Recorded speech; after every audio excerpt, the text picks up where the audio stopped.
বিসমিল্লাহির রহমানির রহিম। বেলকুচি সরকারি অনলাইন কলেজের পক্ষ থেকে সবাইকে স্বাগত জানাচ্ছি। মোহাম্মদ মজনু মিয়া, প্রভাষক পরিসংখ্যান, বেলকুচি সরকারি কলেজ, বেলকুচি, সিরাজগঞ্জ। প্রিয় শিক্ষার্থী, গত কয়েকটি ক্লাসে আমি কেন্দ্রীয় প্রবণতার পরিমাপ দেখিয়েছি। আজও কেন্দ্রীয় প্রবণতার পরিমাপ থেকে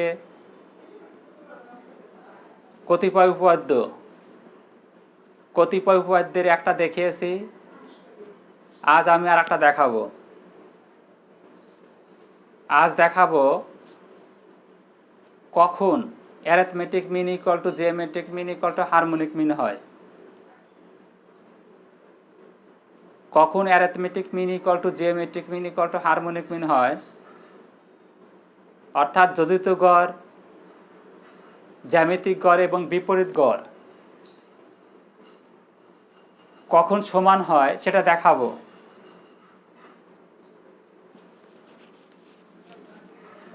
তাহলে প্রশ্নটা আমরা এভাবে লিখতে পারি যে কখন arithmetic mean equal to geometric mean equal to harmonic mean হয়। কখন M equal to GM equal to HM হয়।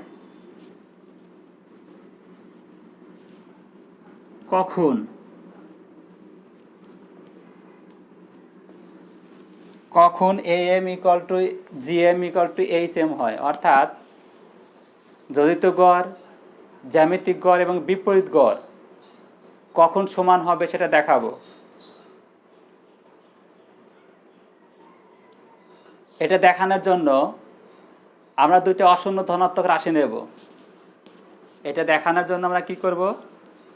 দুটি অশূন্য ধনাত্মক রাশি মনে করি x1 ও x2 দুটি অশূন্য ধনাত্মক রাশি। x1 ও x2 মনে করি x1 ও x2 দুটি অশূন্য ধনাত্মক রাশি। তাহলে প্রিয় শিক্ষার্থী একটু খেয়াল করো, এখানে পদ সংখ্যা n equal to 2,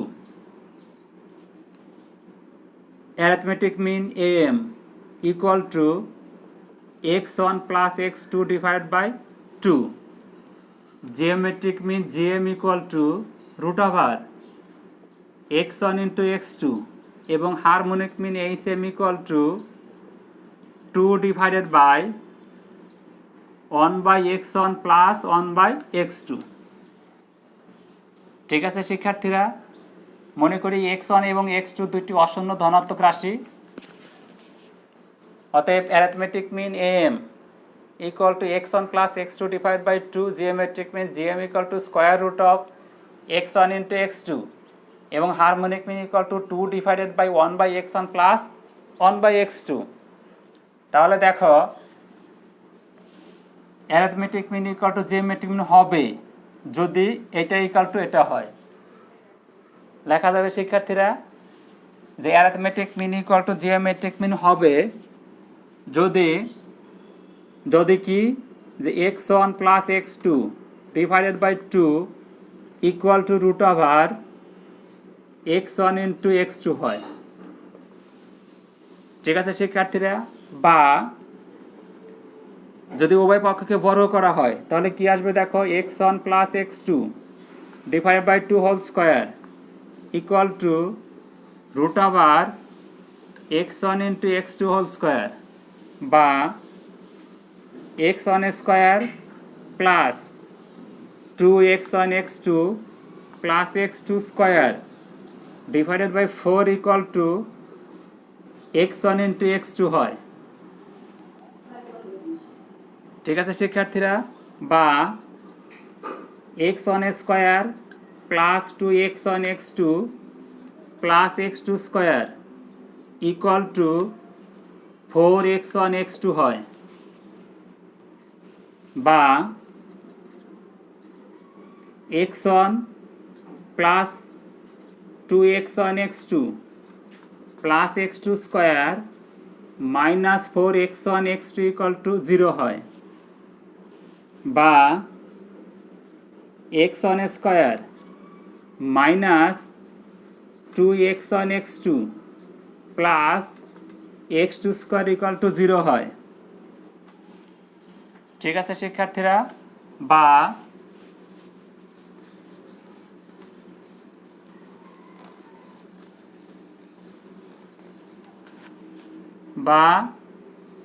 x1 minus x2 whole square equal to 0 হয়, বা x1 minus x2 equal to 0 হয়, বা x1 ইকুয়াল টু x2 হয়। তাহলে এখানে আমি কি লিখতে পারি দেখো, যে যদি x1 ইকুয়াল টু x2 হয় তাহলে arithmetic mean equal to geometric mean হবে। যদি x1 ইকুয়াল টু x2 হয় তাহলে কি হবে এখানে দেখো, তাহলে arithmetic mean equal to geometric mean হবে। ঠিক আছে শিক্ষার্থীরা, তাহলে এখানে আমি লিখতে পারি দেখো, যে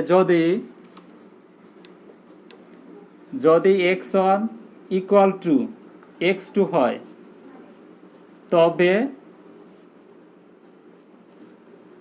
তবে arithmetic mean equal to geometric mean হবে। Arithmetic mean equal to geometric mean হবে। এবার আমি দেখাবো জিওমেট্রিক মিন ইকুয়াল টু কখন হারমোনিক মিন হবে। তাহলে দেখো আমরা লিখতে পারি যে geometric mean equal to harmonic mean হবে যদি কি লেখা যায় দেখো, 2 ডিভাইডেড বাই, যদি root over x1 x2 whole x2 equal to 2 divided by 1 by x1 plus 1 by x2 হয়। Geometric mean equal to harmonic mean হবে যদি square root of x1 into x2 equal to 2 divided by 1 by x1 plus 1 by x2 হয়, বা 2 x1 x2 equal to 2 divided by, এখানে লসাগু করলে কী হবে দেখো, x1 x2, এটা আসবে x2 প্লাস x1 এত হয়, বা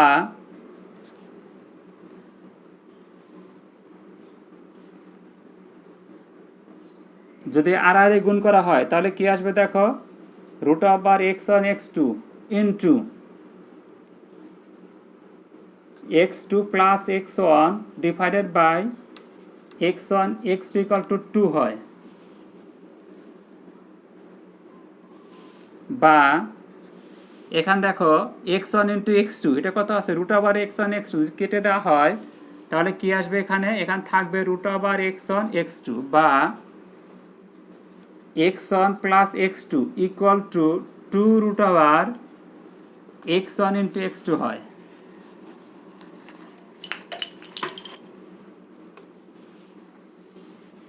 এখন উভয় পক্ষকে বর্গ করে পাই, বা x1 plus x2 whole square equal to 2 into root over x1 x2 whole square, বা x1 square plus 2x1 x2 plus x2 square equal to 4x1 x2 এত হয়, বা x1 square 2x1 x2 plus x2 square minus 4x1 x2 equal to 0 হয়, বা x1 square minus 2x1 x2 plus x2 square equal to 0 হয়, বা x1 minus x2 whole square equal to 0 হয়, বা x1 minus x2 equal to 0 হয়। অতএব কি লেখা যায় দেখো, যে x1 ইকুয়াল টু x2 হয়। অতএব আমরা লিখতে পারি যে geometric mean equal to harmonic mean হবে, অথবা যদি x1 ইকুয়াল টু x2 হয় তবে geometric mean equal to harmonic mean হবে। ঠিক আছে শিক্ষার্থীরা, এখন দেখো এই যে দুটো সম্পর্ক আছে, কি সম্পর্ক আছে দেখো এখানে, যে arithmetic mean equal to geometric mean হবে যদি x1 ইকুয়াল টু x2 হয়, এবং geometric mean equal to harmonic mean হবে যদি x1 ইকুয়াল টু x2 হয়। তাহলে দেখো এই যে দুটো সমীকরণ আছে, arithmetic mean equal to geometric mean এবং geometric mean equal to harmonic mean. তাহলে এখান থেকে আমরা কী লিখতে পারি দেখো, যে arithmetic mean equal to geometric mean equal to harmonic mean হবে যদি x1 ইকুয়াল টু x2 হয়। তাহলে এখান থেকে আমরা লিখতে পারি অতএব arithmetic mean equal to geometric mean equal to harmonic mean হবে কখন, যদি x1 ইকুয়াল টু x2 হয়। প্রিয় শিক্ষার্থী, একটু খেয়াল করো, এখানে প্রশ্ন হলো আমার যে কখন arithmetic mean equal to geometric mean equal to harmonic mean হবে, কখন হবে, প্রশ্নটা হলো এটা। আর এখানে এটা প্রমাণ করার জন্য আমি ধরে নিয়েছি এখানে যে মনে করি x1 এবং x2 দুটি অশূন্য ধনাত্মক রাশি। এখন আমি এখান থেকে পেলাম যে x1 ইকুয়াল টু x2 যদি হয় তখনই arithmetic mean equal to geometric mean equal to harmonic mean হবে। অথবাটা আমি লিখতে পারি যে কখন হবে, যে x1 ইকুয়াল টু x2 হলে, অর্থাৎ arithmetic mean equal to geometric mean equal to harmonic mean হবে যদি x1 ইকুয়াল টু x2 হয়। এখানে আমি রাশিমালার দুইটা মান নিয়েছি, x1 x2। রাশিমালা যদি তিনটা মান থাকে তাহলে কি বলতে পারবো আমরা, যে রাশিমালার তিনটা মান যদি পরস্পর সমান হয় তখনই কেবল কি হবে, arithmetic mean equal to geometric mean equal to harmonic mean হবে। তখনই arithmetic mean equal to geometric mean equal to harmonic mean হবে। অর্থাৎ কোনো রাশিমালা বা ধারাভুক্ত সকল পদ, কোনো রাশিমালায় বা ধারাভুক্ত সকল পদ যদি সমান হয়, কোনো একটা রাশিমালার 10টা মান দেওয়া আছে, ওই 10টা মান যদি পরস্পর সমান হয় তখনই কেবল arithmetic mean equal to geometric mean equal to harmonic mean হবে। ঠিক আছে শিক্ষার্থীরা, এবার দেখো আমি একটা উদাহরণ নিয়ে দেখাতে পারি। যে arithmetic mean equal to geometric mean equal to harmonic mean হবে। কিভাবে হবে দেখো, যে মনে করি রাশিমালার 3টা মান দেওয়া আছে। কয়টা মান দেওয়া আছে? 3টা মান। মান 3টা যথাক্রমে x1 equal to 2, x1 equal to 2, x2 equal to 2 এবং x3 ইকুয়াল টু 2। অর্থাৎ রাশিমালায় 3টা মান দেওয়া আছে, 3টা মান পরস্পর সমান, x1 equal to 2, x2 equal to 2, x3 equal to 2। অতএব অ্যারিথমেটিক মিন, দেখো অ্যারিথমেটিক মিন ইকুয়াল টু কত হবে? অ্যারিথমেটিক মিন ইকুয়াল টু আমরা জানি যে summation xi divide by n, summation xi divide by n, অর্থাৎ x1 plus x2 plus x3 divided by কত হবে? 3 equal to x1 equal to 2, x2 equal to 2, x3 equal to 2, 2 plus 2 plus 2 divide by কত? 3 equal two 6/3 equal to 2। তাহলে কী পেলাম এখানে দেখো, যে arithmetic mean equal to 2। Geometric mean jm equal to কত? √, এখানে কি হবে? পদ সংখ্যা n ইকুয়াল টু 3, মানগুলো গুণ করব, তাহলে কত হবে এখানে? x1 into x2 into x3 equal to √3, 2 into 2 into 2 equal to 2 into 2 to the power 3, 2 to the power 3 whole to the power 1/3 equal to 2 to the power 3 into 1/3 equal 2 to the power 1 equal to 2। এবং harmonic mean HM equal to কত? 3 divided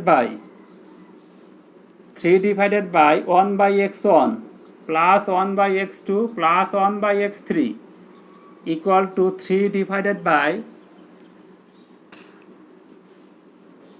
1/2 plus 1/2 plus 1/2 equal to 3 divided by 1 plus 1 plus 1 divided by 2 equal to 3/2 equal to 3/1 divide by 2/3, বা 3/2 উল্টা দিলে কি হবে? 3 into 2/3 equal to 2। ঠিক আছে ঠিক শিক্ষার্থীরা, তাহলে একটু খেয়াল করো যে পদ সংখ্যা n ইকুয়াল টু কত, n ইকুয়াল টু 3 এবং মান তিনটা হলো 2 2 2, x1 equal to 2, x2 equal to 2 এবং x3 ইকুয়াল টু 2। তাহলে দেখো অ্যারিথমেটিক মিন বা যোজিত গড় ইকুয়াল টু কত, 2। জিওমেট্রিক মিন জ্যামিতিক গড় ইকুয়াল টু কত, জ্যামিতিক গড় equal to 2। HM harmonic mean বিপরীত গড় ইকুয়াল টু 2। অর্থাৎ এখানে দেখো arithmetic mean equal to geometric mean equal to harmonic mean equal to কত, 2। তাহলে এখান থেকে দেখো আমরা বলতে পারি যে ধারাভুক্ত সকল পদ সমান যদি হয় তখনই কেবল arithmetic mean equal to geometric mean equal to harmonic mean হবে। ঠিক আছে শিক্ষার্থীরা, তোমরা যে কোনো উদাহরণে প্রমাণ করতে পারবে। 5টা মান যদি নেওয়া হয় 5টা মান সমান নেব। x1 ইকুয়াল টু কত, 5, x2 equal two 5, x3 equal two 5, x4 equal to 5 এবং x5 ইকুয়াল টু 5। তাহলে পদ সংখ্যা n ইকুয়াল টু কত হবে, 5। এখান থেকে যদি আমরা যোজিত গড়, জ্যামিতিক গড় এবং বিপরীত গড় বের করি তাহলে দেখা যাবে কি যে গড় তিনটা পরস্পর সমান। তাহলে এখান থেকে আমরা খুব সহজেই বলতে পারি যে ধারাভুক্ত সকল পদ সমান হলে তখনই কেবল arithmetic mean equal to geometric mean equal to harmonic mean হবে। ঠিক আছে শিক্ষার্থীরা, আমার আগামী ক্লাস দেখার আমন্ত্রণ, সেই সাথে সবাই স্বাস্থ্যবিধি মেনে চলবে এই আহ্বান রেখে আজকের ক্লাস আমি এখানে শেষ করছি। আল্লাহ হাফেজ।